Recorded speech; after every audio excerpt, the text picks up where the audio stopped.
இப்போ இருக்கக்கூடிய காலகட்டத்தில் ரிலேஷன்ஷிப் ரிலேட்டடாக தான் ப்ராப்ளம் நிறைய போயிட்டுருக்கு. ஸோ கான்டாக்டில் இருந்தாலும் சரி, நோ கான்டாக்டில் இருந்தாலும் சரி, பிரேக்கப் சுச்சுவேஷன், இல்லை ஒரே வீட்டில் வாழ்கிறவங்களா இருந்தாலும் சரி, இந்த ரிலேஷன்ஷிப் பிரச்சனை வந்து எப்போவுமே அது போயிட்டே இருக்குது. நிறைய பேருக்கு எப்போ என்னோட பார்ட்னரோட எனக்கு ஒரு சுமூகமான உறவு ஏற்படும், என்னுடைய ஹஸ்பண்ட் என்னோட ஒய்ஃப் கூட எப்போ நான் வந்து நல்லா இருப்போம், 2 பேரும் எப்போ அண்டர்ஸ்டாண்டிங்காக இருப்போம் அப்படின்ற மாதிரியான விஷயங்கள்லாம் இது தொடர்ந்து வந்து ரெகுலராக நடந்துக்கிட்டே இருக்குது.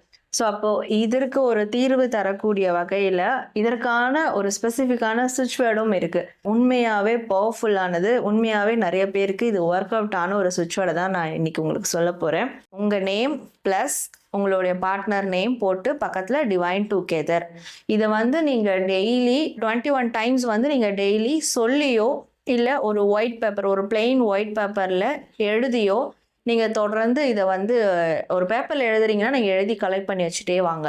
மாதத்தில் வரக்கூடிய பௌர்ணமி அப்போது இந்த பேப்பர்ஸ், கலெக்ட் பண்ண பேப்பர்ஸ் எல்லாம் எடுத்துகிட்டு போயிட்டு ஒரு ஓடிட்டுருக்க நீரோடையில், சரிங்களா, ஒரு சமுத்திரம், கடலாக இருக்கட்டும், இல்லை ஒரு ஆறாக இருக்கட்டும், அந்த மாதிரி ஓடிட்டுருக்க நீர் சம்மந்தமான பிளேசஸில் நீங்கள் வந்து இந்த பேப்பர்ஸை வந்து விட்டுறணும். உங்களுடைய பார்ட்னர் நினச்சி, அதாவது நான் இதை பண்ணிட்டேன், இந்த பிரபஞ்சம் இனிமேல் எங்களை வந்து காலம் ஃபுல்லாக இணைச்சி வச்சிரும், எங்களுக்குள்ள காலம் ஃபுல்லாக ஒரு பரஸ்பர அண்டர்ஸ்டாண்டிங் வந்துடும் அப்படின்னு நீங்கள் மனசில் நினச்சி அந்த பேப்பர்ஸை வந்து அந்த நீரோடையில் விட்டுறணும். ஸோ இதை நீங்கள் ஃபஸ்ட் டைம் செய்யும் போதே உங்களுக்கு நிறைய விதமான பாசிட்டிவான சேஞ்சஸ் வந்து ஏற்படுறத உங்களால் அனுபவபூர்வமாக உங்களால் பார்க்க முடியும்.